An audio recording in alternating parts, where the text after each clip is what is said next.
Welcome to another episode of the JBK Show. On this week's episode, another huge international guest, a man that's won Olympic gold medal with a broken freaking neck, a former WWE Champion and Hall of Famer, Kurt Angle. Kurt, thank you for joining us, mate. Thanks for being on the show. I appreciate it. Appreciate you coming on. Like you said, you haven't done many Australian podcasts. What's your memories of Australia? Last time you were down in Australia, Kurt, I think it was 2001. It was global warning. You were on a card here with the WWE. I think you had a match against Test, but on this card there was Chris Jericho versus Edge. There was The Rock versus Triple H versus Brock Lesnar in the main event. Pretty stacked card. What was your memory of Australia? I really loved Australia. It reminded me a lot of the United States.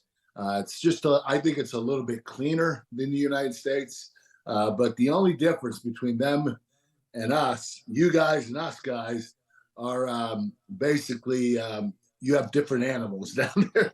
I went to a zoo, and there was a giraffe and elephants and panda bears, and it was different. How come you haven't come back? I haven't had the opportunity. I was supposed to come back at one point in time during my years in TNA, and they canceled the tour, so I didn't have the opportunity to go back again. Yeah, but I really enjoyed it. I had a lot of fun. Dude. Loved Sydney. Sydney was a great city. No, Sydney is nice, and I think you guys did a fairly big tour of Australia back then. And like I said, you had Brock Lesnar, The Rock, and Triple H main eventing a card. That's not even a televised pay-per-view. Do you think rosters were just more stacked back then in the early 2000s and it'll never be the same? I don't know. I will tell you this. Back then, everybody was a star. Whether you were opening card, mid-card, or main event, you were a big name. It's not like that anymore. You have to basically be in the main event to be a big star. Unfortunately, I'm not sure why that's occurring. I believe they made a lot more athletes. And I'll give you an example. Back then, in the early 2000s, if you were world champion, you were only world champion for 4 or 5 months. You didn't hold it that long. It was a very fickle company, but they were continuing making stars. They were making more stars by having them win the world title. If you look now, Roman Reigns has been holding the title for 3 years. They haven't made another champion in 3 years. So that's a long period of time. It's not a bad thing. I think what WWE is doing is making the title mean a lot more. But you're not going to make as many stars when you have one person hold the title for numerous years. I will say, people in Australia, I don't think understand how tough wrestling can be. I know when you talk about your debut in the WWE and early training, you almost quit. You're saying taking bumps was too hard. What was it like? And you're an Olympic gold medalist. What's it like taking your first bumps, and what was that boiling point for you saying, I don't think I can do this? Well, training for the Olympics, we did some crazy stuff, and it was brutal. It was almost self-torture. But when you get into WWE and you start taking bumps for the very first time, you realize that's self-mutilation. I mean, you're doing your own bumps, and you're beating the crap out of yourself. And I took one bump, and I got up, and I said, I don't think I can do this. I told my manager, I said, I think I'm going to quit. He said, just stick with it just for the first day. And I ended up sticking with it the first day, and I took about 300 bumps. And it was brutal. I mean, the Dory Funk dojos were really good camps. That's what I did when I first started. That's what WWE superstars, before they were stars, they trained with Dory Funk Jr. and Tom Pritchard up at the WWE headquarters. And the Dory Funk dojos were really basic. You did a lot of chain wrestling. You learned psychology. You did a lot of bumping. We bumped at least 300 or 400 times every day. And it takes a lot out of your body, but, eventually you don't feel them anymore. But it's still taking a toll on your body. So once you get used to bumping, it doesn't hurt anymore. But you know that your body's still going through some mutilation. I mean, I broke my neck 5 times in pro wrestling. Wow. I had back surgery. I had my knees replaced. This is all from pro wrestling. This is from amateur wrestling. This is from just a lot of abuse my body took during the pro wrestling days. Well, I will say, in terms of the, you know, your wrestling days, you burst onto the scene as the Olympic hero, and I remember you recalling saying you don't know, you didn't want to be booed, you didn't understand what a good guy was. You just wanted to be a good guy. You didn't want to be a bad guy. When did it click for you to say, okay, I can make money getting booed? Vince McMahon talked me into it. He basically told me, you do what I tell you to do and they're going to hate you. And I told Vince, there's no way. I'm an Olympic gold medalist. I represented my country in the Olympic Games. I won a gold medal. I'm as patriotic as they get. And Vince said, you know what? It doesn't matter. They're going to boo you if you do what I tell you to do. And Vince, he's the one that had me grab the microphone that night, my debut, and grab the microphone because the fans were chanting boring.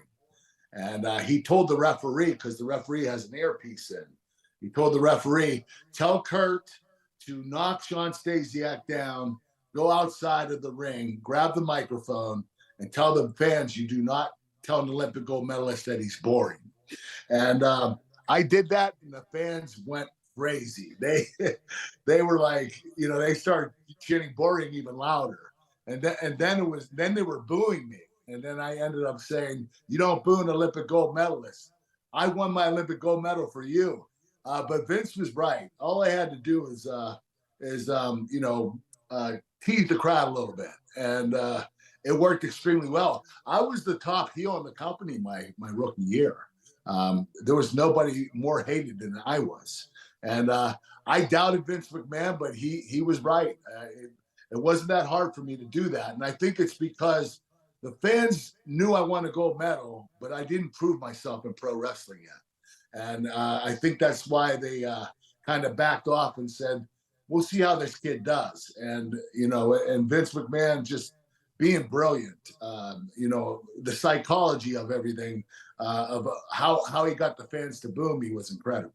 So you think he's a super genius when it comes to creative. Did you doubt him at all throughout your career after that? No. You know what? Hey, Vince McMahon is never right. I mean, not always right. Nobody's right all the time. But he was right most of the time. He was pretty much dead on with most of the decisions he made. But there were times where he didn't make the right decision. So he wasn't perfect by any means, but he was brilliant. He really was. And what would you say your favorite gimmick or iteration of Kurt Angle has been? You burst onto the scene as the Olympic hero. You got your three eyes, and then you have your team Angle. You got GM Kurt. You got main event Mafia Kurt. What has been your favorite iteration of Kurt Angle? You know what? When I first started out, Vince McMahon knew I could do this because I was a real life badass. So he knew that I could do comedy. And he knew that they could turn me into a milk-drinking nerd kind of goofball wrestler. And he knew that the fans would still take me seriously when I wrestled. So he started doing comedy with me, and it worked extremely well. And I really enjoyed that. Every week I couldn't wait to come to TV to do what they had me written to do. And my rookie year was my favorite year of my career. And it's because I got do a lot of funny stuff. I would say my second favorite was being the wrestling machine. That was later on in my career in WWE, right before I went to TNA.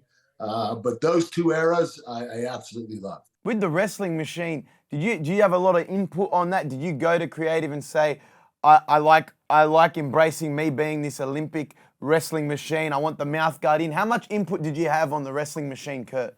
For the most part, the outfit and the mouth guard and all that stuff and the attitude, that was all me. But the writers still wrote for me. They wrote incredible material. It wasn't funny stuff by any means. It wasn't any comedy anymore. It was more serious stuff. But the writers always did a fantastic job for me. And I do want to mention one name that was brilliant. The most talented writer I've ever been with. His name was Brian Gewirtz. And he started in the company right when I started. He got hired from MTV. He was a writer for MTV. And we did a segment with MTV, and Brian was there. And Vince McMahon liked what he wrote. So Vince asked him if he wanted a job, and Brian stepped on, and the rest is history. Brian wrote for The Rock, Chris Jericho, Edge and Christian, myself. He wrote for a lot of the top guys, and he did a fantastic job. The wrestling machine Kurt's known as probably one of the greatest in-ring wrestlers of all time. But for you, Kurt, who are your top 5 best in-ring performers of all time? Well, I never put myself in the top 5, so I'm not going to include myself. But I would say Chris Benoit is number 1. In-ring performer, if you're talking just in the ring. If you're talking overall entertainment, Shawn Michaels is number 1. But they're both there.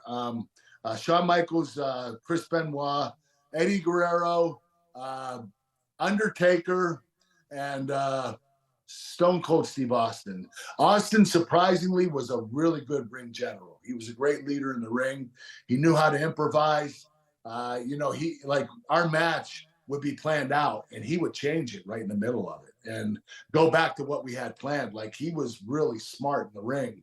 Not a lot of guys can do that, or that versatile. Triple H was real good at it. Undertaker was good at it, and Stone Cold Steve Austin. But I really enjoyed working with Steve, and I thought he was really talented. Working with Steve, and then maybe even just a comparison of working with Shawn to a Brock Lesnar.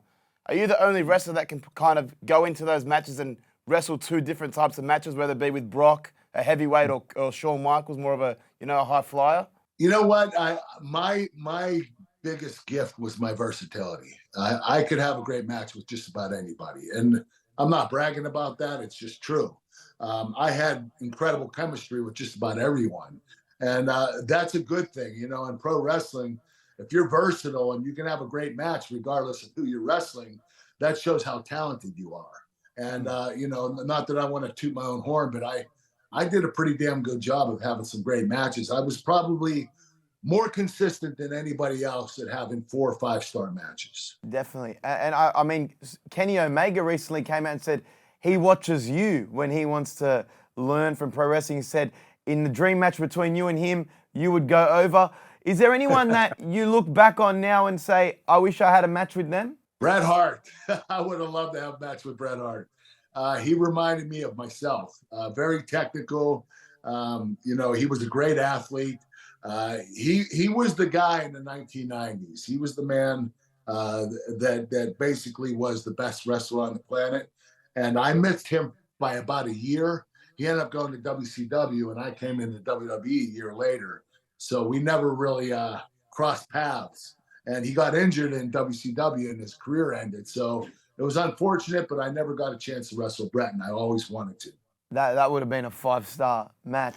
But, I mean, over your career, like I said, you've had multiple iterations of Kurt Angle. What's been your favorite catchphrase? You've had the "you suck," you've had the 3 eyes, "it's true, it's damn true." What's your number 1 catchphrase for yourself? Well, I got to tell you this. I want to go metal with a broken freaking neck.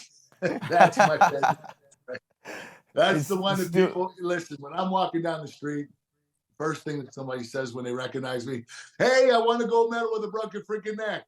It's just one of those things that has become mainstream, and that's what remind people of me and remind me of that. So that would be my favorite catchphrase because it's my most popular. I don't know if you've seen on social media, Kurt, a lot of your comedic clips from back in the day have been going viral recently, whether it be the one with Rey Mysterio saying that you're a man in a boy's world, or, rap battles with John Cena. Sexy Kurt always picks up steam as well. What was your favorite kind of in-ring moment, whether it be from the Sexy Kurt to John Cena rap battle? What was your favorite? Oh, that's tough, man. It's hard to pick just one.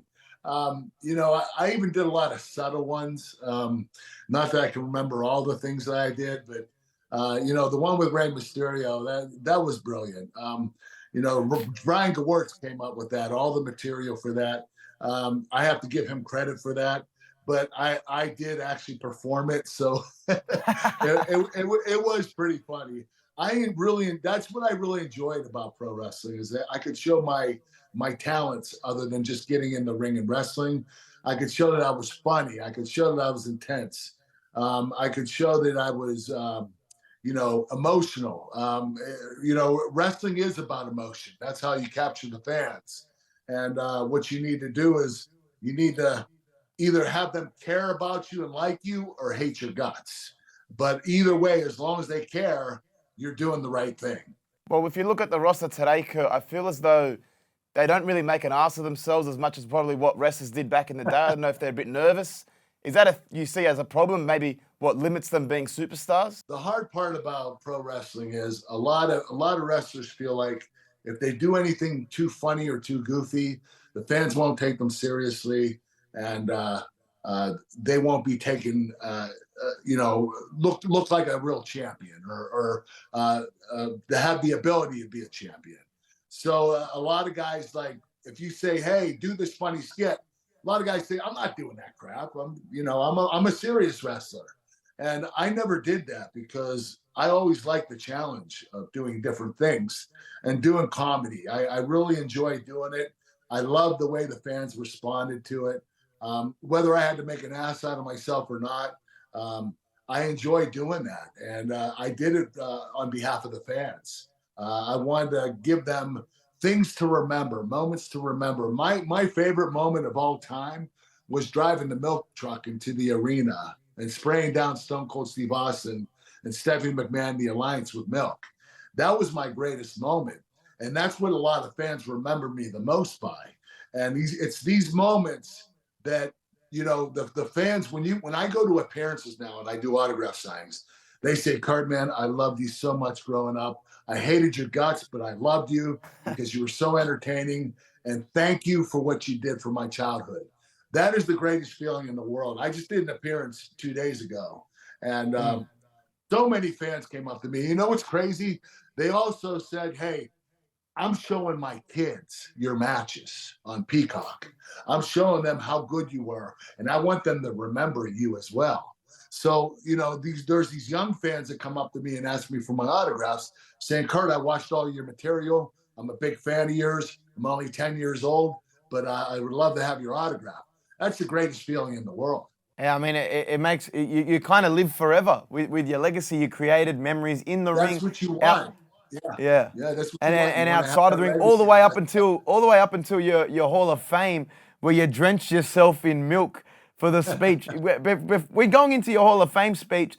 Did you want to make that moment, that scene where you drench yourself in milk? When did you make the call that you're going to do something like that? This is crazy. Okay, I wasn't going to do anything in my speech. I was just going to thank the fans, talk a little about my career. And what happened was a writer came into the room and said, "Listen, you're main eventing the Hall of Fame speech. We need you to be as entertaining as you can." This is 5 minutes before my speech. And I was like, "What do you want me to do?" And he said, "I don't know, but you got to do something funny." He said, "Let me know if you need anything." And I said, "Well, I'm going to need 2 bottles of milk. I'm going to need a cowboy hat." I started naming off things that I wanted to have there. And you know what? He basically got me that in 3 minutes before I went out there. And so this all was thought of right at the last second. So everything I did, singing Sexy Kurt during the Hall of Fame speech, doing the milk and dousing my whole outfit with milk, that was all planned at the last second, which is ridiculous. I wish I would have had time to plan for it, but they didn't tell me they wanted me to be entertaining. I thought all I had to do was thank the fans and accept my award. Yeah, I mean, there's a lot of last-second changes in wrestling. I mean, even you and Edge having the hair versus hair match, you don't tell Edge until right before you go out that your head's going to be getting shaved.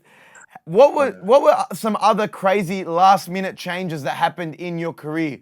Oh, gosh.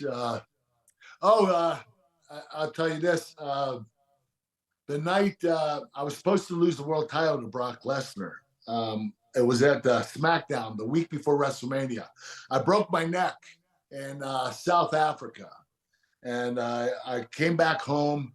I went to my doctor. He told me that I have 4 broken vertebrae and I need neck surgery. I had 2 discs sticking directly in my spinal cord. He needed to cut part of those discs out. And so I told Vince I can't wrestle WrestleMania. And he said, "Well, you need to drop the title to Brock at TV next week." And that was the week before WrestleMania. And I told him, I said, "Well, I can't really wrestle." He said, "Well, we'll just have Brock hit you with the F5 and do the 1, 2, 3. So I go down there. It's in my hometown, which was ridiculous. It's in my hometown. And I go down, and right before I go to the arena, I run into my neighbor. He was down at the arena. He has Down syndrome. Really cool kid named Johnny Suretti. And he said, Kurt, I want to show you you're on the cover of DirecTV, you and Brock Lesnar. And he showed me the cover. He said, I really wish you'd wrestle WrestleMania.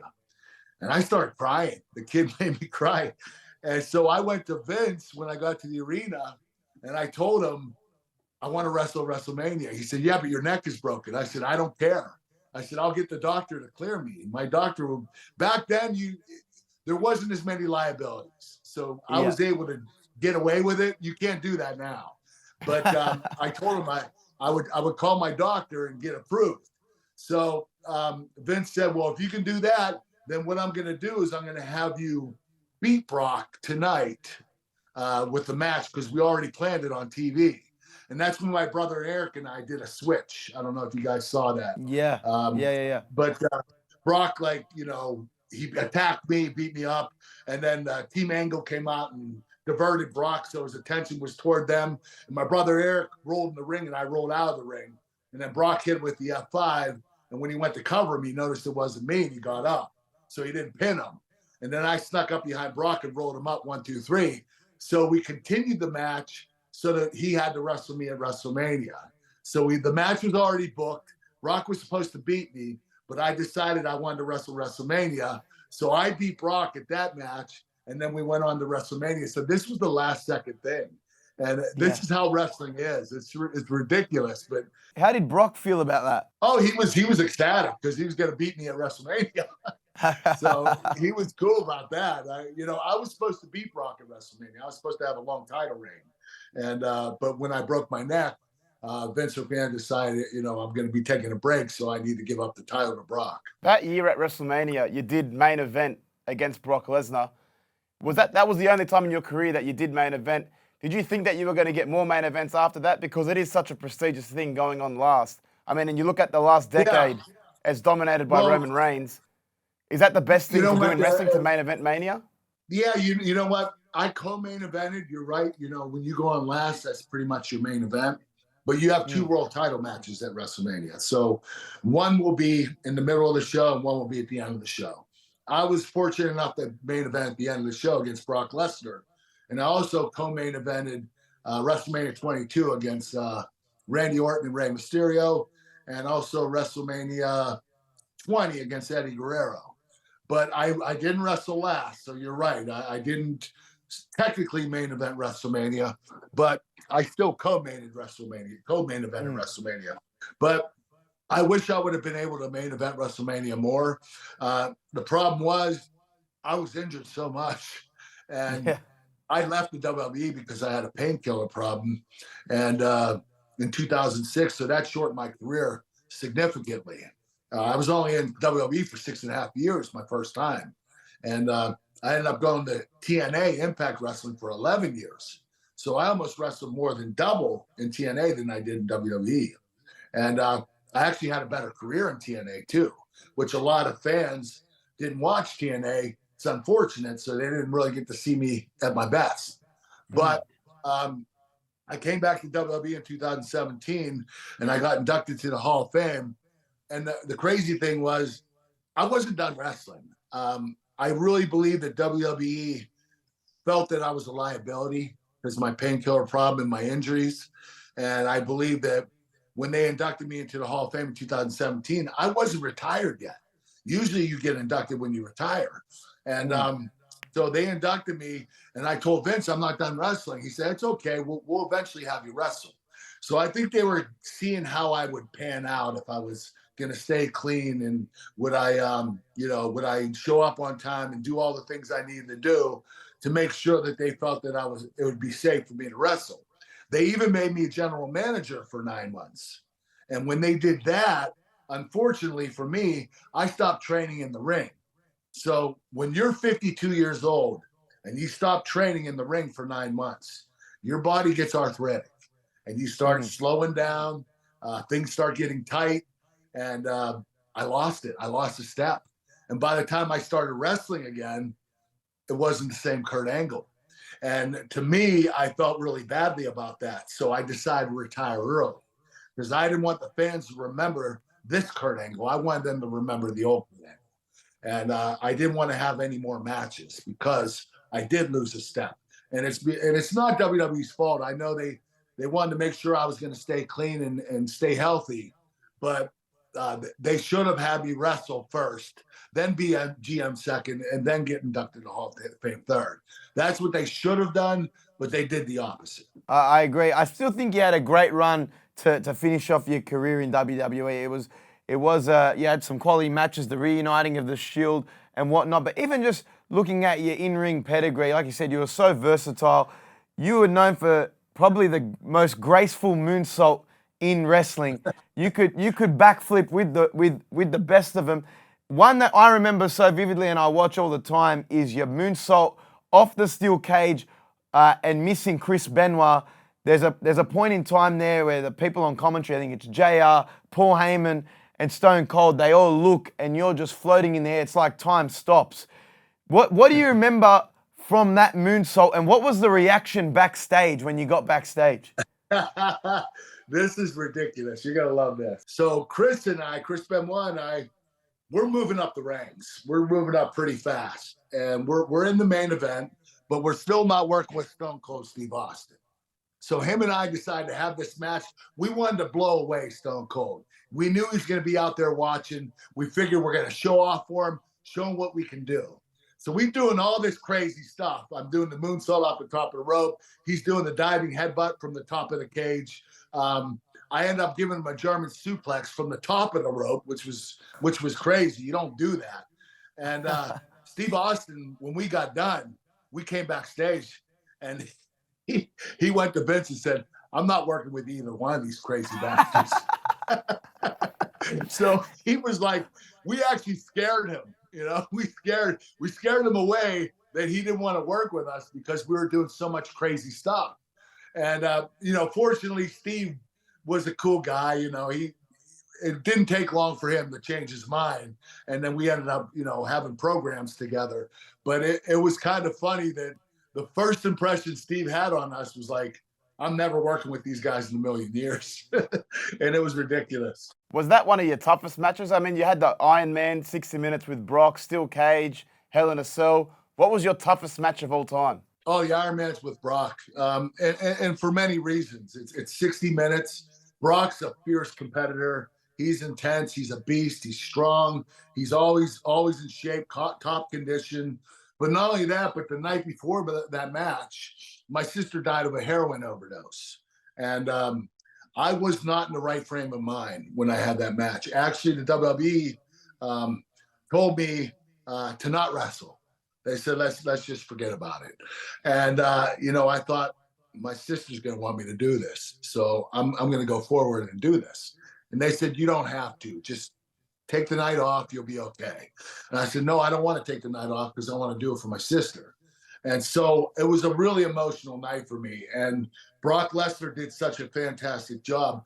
There were times in that match where my head wasn't in it, and he kept pulling me back into the match. And he really led me really well. And I'll never forget that. Brock really did me some justice by being a great leader that night. And knowing that my head wasn't completely in it, he was there for me. And we had a really, really great, I thought it was the best Iron Man match of all time.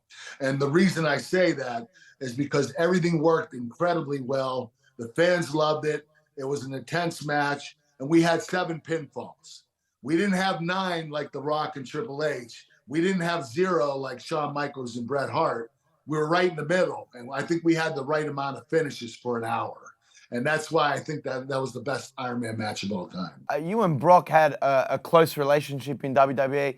You guys possibly rode together as well. I think you list, the Big Show and Team Angle as being, kind of your clique in your time in WWE. What was it like when you had the shoot fight with Brock backstage? I mean, do you always remind him about it and say, hey, remember that time? I can still do it. I did win Olympic gold. What's that like? You know what? We never bring it up. I don't like to. to drill somebody and stick it to them because I was able to be successful or win. What happened was, long story short, Brock just started in the business. He just started on TV. He came up from OVW, and somebody walked up to him and said, "Hey, how do you think you would do against Kurt Angle in a real wrestling match?" And Brock said, "He's too small. I'd crush him." And that person came to me and told me. So I never met Brock before. I walked up to him and I said, "Hey, Brock, Kurt Angle, nice to meet you." And I said, "I heard you think you can beat me in a wrestling match." He said, "Yeah, I do." And I said, "Okay, let's go right now." And he said, no, I have sandals on. I don't have any shoes. I said, "That's all right. I'll take my shoes off. We'll wrestle on our bare feet." He said, no, I'm not going to do it. So I let him slide. And the following week, he was in the ring and he was wrestling Big Show. They were shoot wrestling. And Brock Lesnar was taking this big 540-pound monster, lifting him up, double-legging him, and slamming him on the top of his head. And I was like, oh, my God. I might not be able to beat this guy. He was so damn strong and powerful and quick. I thought, you know what? He might be too big for me. But I was like, what the heck? I'm gonna find out today.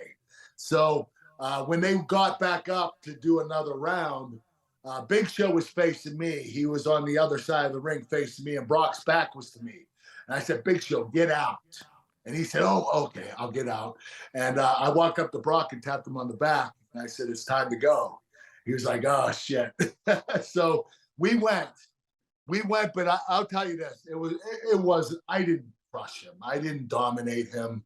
I had a couple of takedowns where I took him down.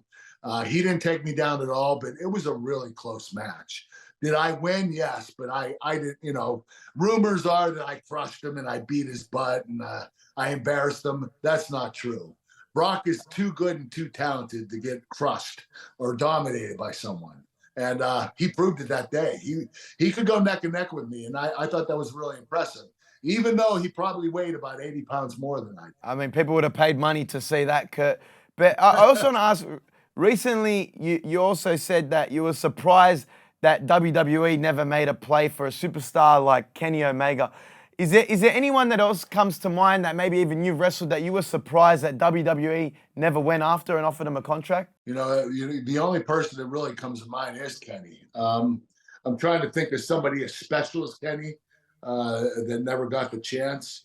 But I will tell you this: there are two guys that I absolutely loved in TNA, and I thought that they would do an incredible job in WWE, and that was Christopher Daniels and Kazarian.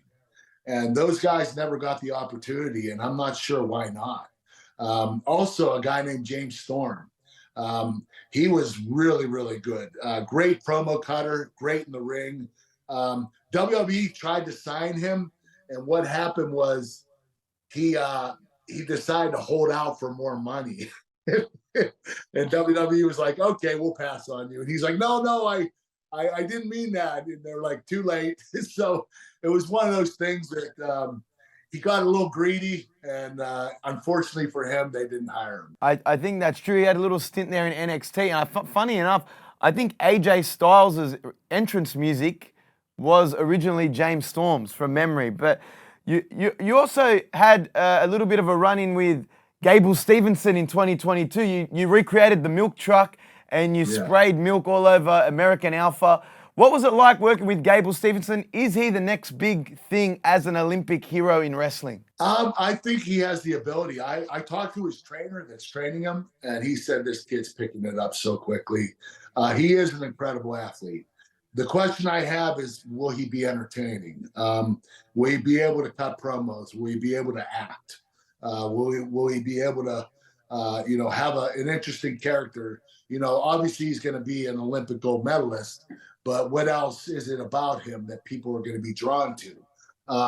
So does he have the wrestling ability? Without a doubt, yes. Does he have the athletic ability? Yes, he does. But is he entertaining? We're going to have to find out. Because he recently declared that he's going to wrestle in the 2024 Olympics, trying to get that second gold medal. Is he just doing that to one-up you? I don't know, man. I'll tell you this.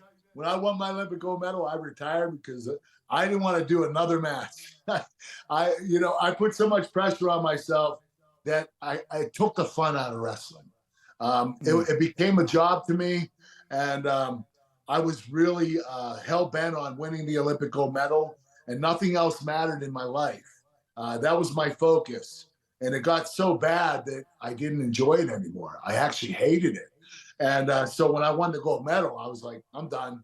And you know what? I passed up an endorsement with Nike. They wanted me to wrestle one more year, and they were going to give me a big endorsement. But they told me I had to continue to wrestle for at least another year. And I said no, but I would love the endorsement because I'm an Olympic gold medalist. And they said, no, we want a guy that's going to be active in wrestling. So I passed that up because I didn't want to wrestle anymore. The crazy thing is I became a sportscaster for about a year after that. And I did not enjoy that. And I decided I wasn't done being an athlete. And I started watching WWE, and I was like, this is pretty entertaining. These guys are good athletes. They're funny. I love the show. I watched Raw. Stone Cold Steve Austin was my favorite character. I wanted to be him.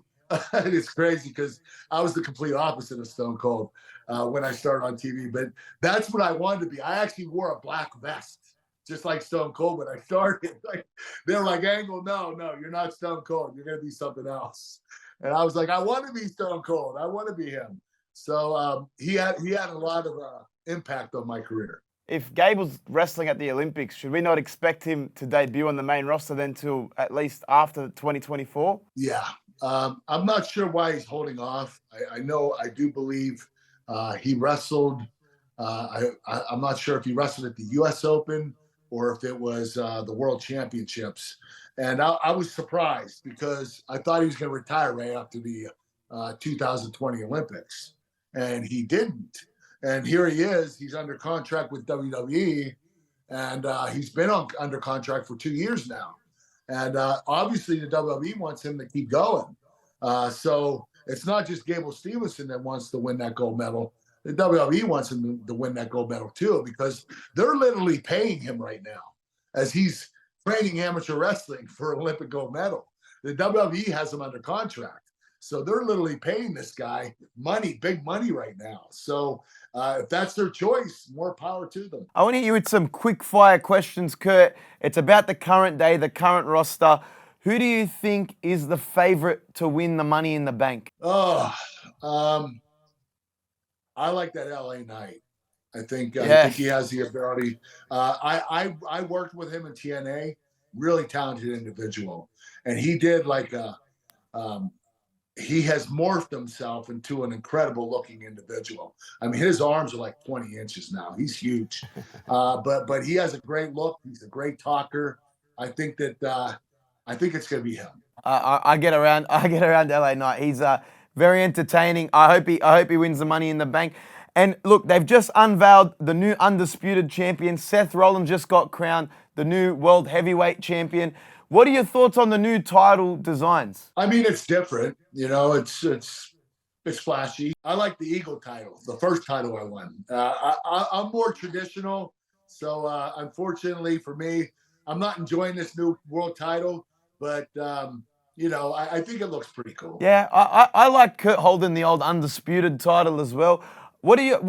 Back then, a lot of people were a bit indifferent on the spinner title. What were your thoughts on when John Cena introduced the spinner belt? Listen, it's crazy. John Cena, he debuted against me, and I beat him in that match. He did. He wasn't John Cena. He wasn't the rapper John Cena. He would wear these outfits that matched. Same color shorts, same color knee pads, same color boots. And I heard he had like 25 different colors. So this crazy bastard bought all these boots. I mean, the boots are expensive. So him buying 25 pair of boots, it's just ridiculous. But John came into the business with a business mind. Okay. Before he got over, he's having meetings with Vince McMahon about merchandise. See, I never did that when I started on. I didn't even think about merchandise. When you get into pro wrestling, you have to have a business mind to get into it because it's about making money. No matter how popular you get, it's about making money and make sure you're taking care of the rest of your life. And John made sure of that because he came in with a business mind And the first month he was in the business, he's meeting with Vince McMahon about doing this spinner belt. And I'm walking by and I'm like, what the hell is this kid doing with Vince McMahon? You know, he's got a half-hour meeting with Vince. Vince never meets with guys. And here he's showing him a spinner belt. And 6 months later, you know, they're marketing it. And John Cena's wearing it as the champion. So, you know, John, I give him a lot of credit for the way he prepared when he came in. And he had a great business mind. And he made a lot of money because of that. Definitely. And I want to also ask you a thing that's made the business grow bigger. And, you know, WWE is one of the most followed sporting entertainment organizations in the world on social media. Do you think social media would have changed the Attitude Era? Would it have made it bigger? Or was it just lightning in a bottle? Oh, I don't know. I mean, social media, I think, in a lot of ways makes everything better. In some ways, it's not so good, but it depends on what you're talking about. But I mean, if the Attitude Era had social media, we were probably quadrupled in ratings. You know, we were doing 10 to 11 million viewers a week, every week. It was crazy. I mean, now they're lucky if they get 2 million. So the Attitude Era, there's no other era like it. That one stands alone, and I'm very proud to be a part of it. You've done some acting as well outside of WWE and wrestling. You've played an MMA star in The Warrior. I also read that, you know, you're related to Jon-Bernard as well. Yeah, he's my son. He's my nephew-in-law. You got Kevin Feige's number through him to play a Marvel character. What Marvel character could you see yourself playing? I could maybe see you as Captain America, maybe in the multiverse. That's the one I wanted. But, you know, unfortunately, I don't think they have plans for me to be in Marvel. But, yeah, you know what? John got me his number. I talked to Kevin. Really great guy. He was going to look for something for me. Unfortunately, nothing really came out of it. But John is an incredible actor. He's had a lot of success. I still do movies. I just did a movie last week called Thy Will Be Done. It will be out next year. But John actually got me a great acting coach. And I started doing acting lessons about 2 years ago. And I'm getting a lot better and really enjoy doing it. So I just signed with a new agency, CAA, the one that owns the WWE Endeavor, that agency. So I just signed with them. They have a lot of plans for me. So I'm looking forward to it. They want me to do TV, movies, endorsements, public speaking, and different appearances depending on what it is. Speaking of Endeavor, they just bought the WWE. There's been a bit of a transition kind of from Vince to Triple H. Do you see that impact on creative and how the product's been put out now? Well, you know, Vince was great at what he did. Vince was the best. I really think that the company was always great with Vince involved, but Triple H has done an incredible job. He picked up where Vince left the pieces, and Hunter has done an amazing job. And it's incredible that he is pretty much the one that's responsible for Roman Reigns continuing to be champion. And I think it's brilliant. I think putting Roman Reigns champion for over 3 years is a really cool thing because it hasn't been done since the early 90s. So, you know, we're talking 30 years. So doing that, you're taking a chance, especially when you have a company like AEW biting at your heels. And here you have the same champion for 3 years. You're taking a chance, but it paid off. If you see what they did with the Bloodline recently and how they're breaking up and how things are starting to get interesting, this storyline is incredible. I mean, they're going to be able to run with this for a year. Do you acknowledge the Tribal Chief, Kurt? Yes, I do. He's the man. Yeah, Roman Reigns is the man and the top guy in the business. I will tell you this. I don't know how much longer he's going to be a top star in WWE because I know that Hollywood's going to be knocking on his door. And if they get a hold of Roman Reigns, you know, he's going to do what The Rock did. And, you know, I really think he has a lot of talent. So, and he has an incredible look. I mean, nobody looks like Roman Reigns. I mean, he's a really good looking dude, and I say that from a straight man, and but I think he has a huge future in Hollywood, and I just hope that he hangs out for a few more years before he takes that leap into Hollywood, because I would hate to see him leave at this point in time. Yeah, no, he definitely has that look. I think Paul Heyman's definitely contributed to his rise, especially at this point in his career. Paul is brilliant. Paul is has one of the best minds for the business. He's the one that, if you were a Paul Heyman guy, you understand, because you know what he brings to the table and all the ideas and concepts that he comes up with. I was a Paul Heyman guy, and I love being one of his guys. You're part of a special fraternity when you are one of those guys, because if Paul Heyman is backing you up, you know you're the man. A dream come true for us, Kurt, was seeing you wrestle live at the Royal Rumble in Phoenix, I think back in 2018. Is there any chance you come out of retirement? We're going to be at Money in the Bank, maybe a future WrestleMania. Will we catch a match of yours? No, I'm done, man. I had knee replacements. I had back surgery a few months ago. I'm supposed to have a shoulder replacement now. And my next surgery, I'm going to have to eventually have fusion. I held that off for a good 20 years now. I've been doing the little surgeries, the quick fixes, but eventually I'm going to have a fusion. So, no, I'm done. I don't think I'll be able to come back. And if I did, I'm going to be full of metal. All the injuries and the surgeries, when you look back on your career, do you look back and say it was all worth it? That is a tough question, man. How's my quality of life right now? If I tell you now, no, it wasn't worth it. But hopefully down the line, when I heal up in my knees and my back and my shoulder and everything feels better, I'll probably say it was well worth it. But I will tell you this. My kids are like, Dad, I want to be a pro wrestler. I'm like, nope, you're not going to do it. Because it's just so hard on your body, and it's so hard on your family. You're traveling 300 days a year. Your family is on the road. Your family is other wrestlers. It's not your real family, because you're only home 1 or 2 days a week. And so you're giving your life, you devote it to wrestling, to pro wrestling. And it's the toughest thing in the world. And it's so hard on your body, the traveling, the bumps you're taking in the ring. You know, I was always injured. I don't remember a time in my career where I was 100% healthy. I always learned how to work around my injuries, though. And that's why a lot of people feel I didn't get injured as much as I did. But I was always injured. I just had to work around it. And Kurt, we do this with every guest to finish off. It's a real quick fire little segment we do called Fill in the Blanks. I just want to get your last thoughts on these. We just say, fill in the blanks. We say blank is something, and you just give us your opinion, one-word answer, whoever you think it is or what the answer could be. And it'll be a great way to wrap up the show. So I just want to play Fill in the Blanks, Kurt Angle edition. Kurt, blank is the greatest wrestler of all time. Shawn Michaels. Yep, I like it.